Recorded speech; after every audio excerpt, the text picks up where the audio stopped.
रात गहरी थी, लेकिन उस रात में कुछ अलग था। समंदर बिल्कुल शांत पड़ा था, जैसे किसी ने उसे रोक दिया हो। न हवा चल रही थी, न लहरों की आवाज आ रही थी। सिर्फ एक अजीब सी खामोशी जो कान के अंदर घुसकर दिमाग को बेचैन कर रही थी। उस खामोश समंदर के बीच एक रेस्क्यू बोट धीरे धीरे आगे बढ़ रही थी। बोट पर खड़े अरविंद ने दूर अंधेरे में झांका और उसका चेहरा सख्त हो गया। वो रहा, धुंध के बीच एक अंधेरा सा ढांचा उभर रहा था, एक जहाज, ब्लैक होराइजन। कल ही इस जहाज के बारे में सिग्नल आया था, एक इमरजेंसी डिस्ट्रेस कॉल। फिर अचानक साइलेंस। जब पहली टीम पहुंची, जहाज बिल्कुल खाली था।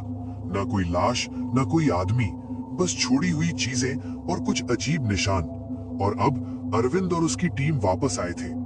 जैसे ही बोट जहाज के पास पहुंची, सबको एक अजीब सी ठंड महसूस हुई। ये नॉर्मल ठंडी हवा नहीं थी, ये कुछ और था। सर, हवा रुक क्यों गई है? रवि ने धीरे से पूछा। अरविंद ने जवाब नहीं दिया। उसने सिर्फ जहाज को देखा। ब्लैक होराइजन बिल्कुल सीधा खड़ा था, बिना हिले, जैसे वो जिंदा हो और देख रहा हो। चलो चढ़ते हैं, अरविंद ने कहा। रस्सी डाली गई, एक एक करके सब जहाज पर चढ़ गए। डेक पर पैर रखते ही आवाज आई, थक, और फिर पूरा जहाज हल्की सी कांप गया। सब एक दूसरे की तरफ देखने लगे। ये हमारी वजह से नहीं हुआ, किसी ने धीरे से कहा। जहाज के अंदर जाते ही अंधेरा उन्हें निगलने लगा। कॉरिडोर लंबा था और डिम लाइट्स कभी जलती कभी बंद होती। हर कदम पर लग रहा था जैसे कोई पीछे चल रहा हो। रवि ने अचानक मुड़कर देखा, कोई नहीं था, लेकिन उसे क्लियरली महसूस हुआ वो अकेला नहीं है। सर, मुझे लग रहा है यहाँ कोई और है, रवि ने धीरे से कहा। अरविंद रुक गया। उसने धीरे से बोला, मैं भी वही महसूस कर रहा हूँ। एक रूम का दरवाजा खुला था। अंदर सब कुछ बिखरा हुआ था। टेबल पलट चुकी थी, कुर्सियां टूटी हुई थी और दीवार पर कुछ लिखा था। रवि ने टॉर्च उस तरफ डाली और उसका हाथ कांप गया।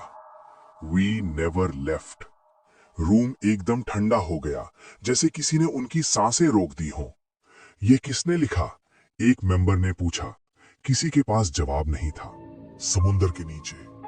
जब वो नीचे के लेवल पर गए, एक बड़ा हैच नजर आया, बंद, रस्ट से भरा हुआ, लेकिन उस हैच के नीचे से आवाज आ रही थी, धड़ धड़ धड़, जैसे कोई अंदर से नॉक कर रहा हो। सब चुप हो गए। रवि ने धीरे से कहा, सर, कोई अंदर है। अरविंद ने उसकी तरफ देखा और फिर हैच को पकड़कर धीरे धीरे खोला।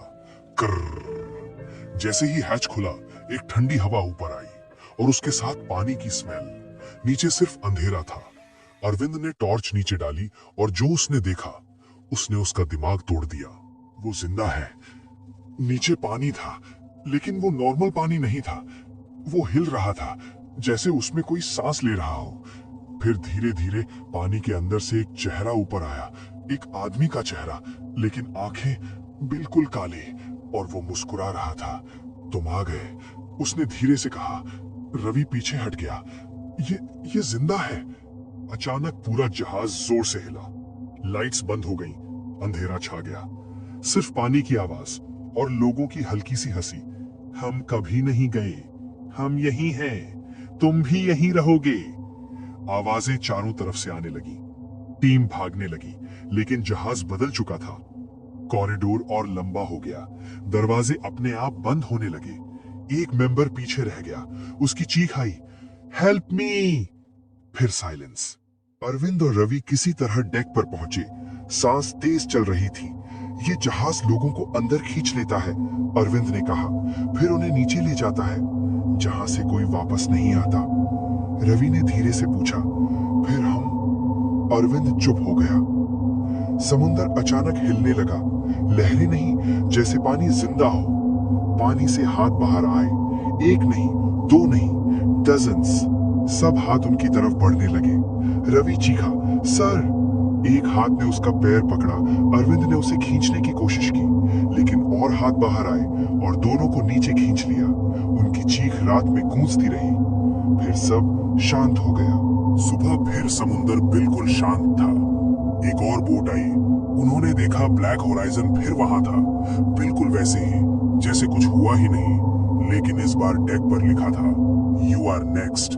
और नीचे पानी के अंदर कुछ हिल रहा था, कुछ देख रहा था, इंतजार कर रहा था, क्योंकि कुछ जहाज कभी डूबते नहीं, वो बस इंतजार करते हैं अगले शिकार का।